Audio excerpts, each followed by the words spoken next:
Alright, quick video today. So, first off, I'd like to start off by apologizing to absolutely nobody, because some of you guys made me think that I did something terribly wrong. So this is in reference to yesterday's video, the Ascended Upgrades mod, where I did one tower. For those out of the loop, I'll just fill you in on what the Ascended Upgrades mod does. It basically gives you 3 upgrades, which you can increase 10% of strength, speed, and pierce, with each subsequent upgrade costing more and more. So watch that if you haven't, because I got a lot of angry comments asking me why I didn't go for any pierce upgrades at all. And yeah, it made people very upset. So instead of just leaving all the backseat suggestions of that, I figured I'd just jump into a more in-depth look at what the most optimal distribution of strength, speed, and force is. So namely the Pirate Lord, because that was what a lot of the comments were about. So starting off with the round I died on, with all the money being put into speed and strength. And I guess I had a little bit extra money, so I did 1 force. Hell, I even was a bit generous, not even buying that second force upgrade, even though I had the money. This run is with no micro, by the way, just so the run is consistent with the other runs. I also did yesterday's recording last update, so in case you're wondering how the same amount of Ascended upgrades was able to beat 201 this time, whereas in the video with micro I couldn't, well, there's your answer. And with the full strength and speed distribution, we barely beat 201. Next up, we're taking 1 away from speed and adding 4 to force, so that's like 45% more pierce. So we do get less attack speed, but the extra pierce allows us to pop the bat at roughly the same time, and also allows us to beat the insides. Although again, it's pretty close. Honestly, even closer than the last attempt. And now taking 1 away from strength, we have a 23-22, 8 distribution. And once again, it looks like the bat pops about the same time. And as for cleaning up the insides, yep, it's a bit sketch once again, but all 3 of those clear, so it seems like I can't go wrong with anything between, well, 0 and 8 pierce upgrades. But now here's where things get interesting. 22-22-10 formation. As you can see by the grapes not getting through the ZMGs, we are still getting pierce caps, so it's not like the extra pierce upgrades are doing nothing, but let's take a look here.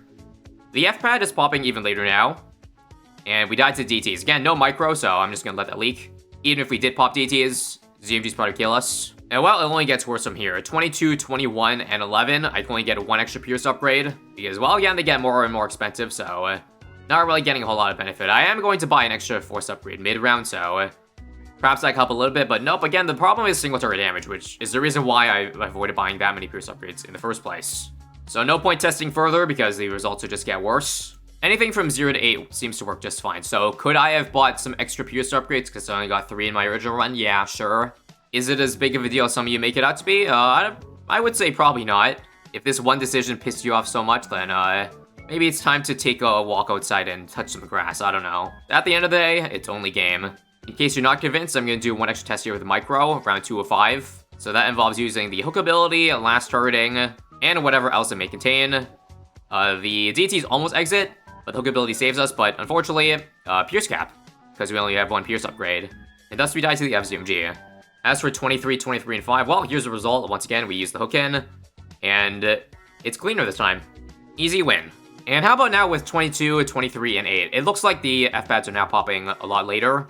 Trying my best to do a bit more micro to maximize it, but nope, seems like the 23, 23, and 5 performed the best. And I probably didn't need to test this, because again, you can already see the diminishing returns of the last run.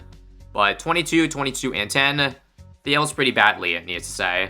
Now, one thing I will take the L on is the sniper test, because for some reason, I didn't buy a single force upgrade. I guess in the moment, I forgot that shrapnel existed and didn't have a lot of pierce, so the pierce upgrade would have helped. And I guess I didn't think range would do anything, or rather, since sniper doesn't benefit from range, it probably wasn't worth getting whatsoever, but yeah, sorry.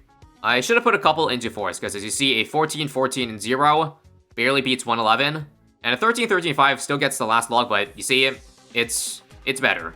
I'll admit. And also, because of the last update, the 025 actually got extra mob damage, so I guess consider this a quick redo of the test.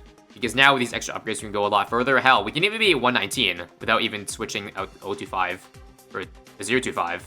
So pretty solid stuff. We end up dying to the run at 131 with a 15, 15, and 6. So yeah, that upgrade and a couple pierce upgrades sure made a good difference. But anyways, back to the Pirate Lord. I'm just going to show you all 4 runs here of round 205. Just so you guys know that there's no biases here. And also just to clarify a few things I said in the last video. One time during the run, I was saying something about how Bloons are getting in the way, so why not get more pierce? Because doesn't that make Bloons not get in the way? But yes, but I guess I was too vague, and I should specifically mention the Pyro Lure bombs was what I was talking about, because those will explode upon touching a balloon no matter what.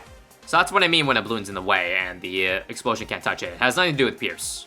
And also, I guess I'll admit I slightly underestimate the damage grapes would do, because I just double checked it. I didn't realize that they actually did 10 damage now. I thought it was just a little bit less than that, so I figured the bombs would be the ones doing the most damage, but I think it's a pretty even split. So that's why, again, I didn't go for any more Pierce upgrades, because I thought that bombs were doing the most damage, and they were definitely not getting Pierce capped. But yeah, it also goes without saying that the F-Bats were the biggest problem, and not the other balloons in the way. Obviously, other balloons being in the way means you get less damage on the bad, which is why it's careful or important to have a good balance. And that's the conclusion. Just get a couple Pierce upgrades, but no more than that. And that's kind of what I did for the Pyro Lord. See ya.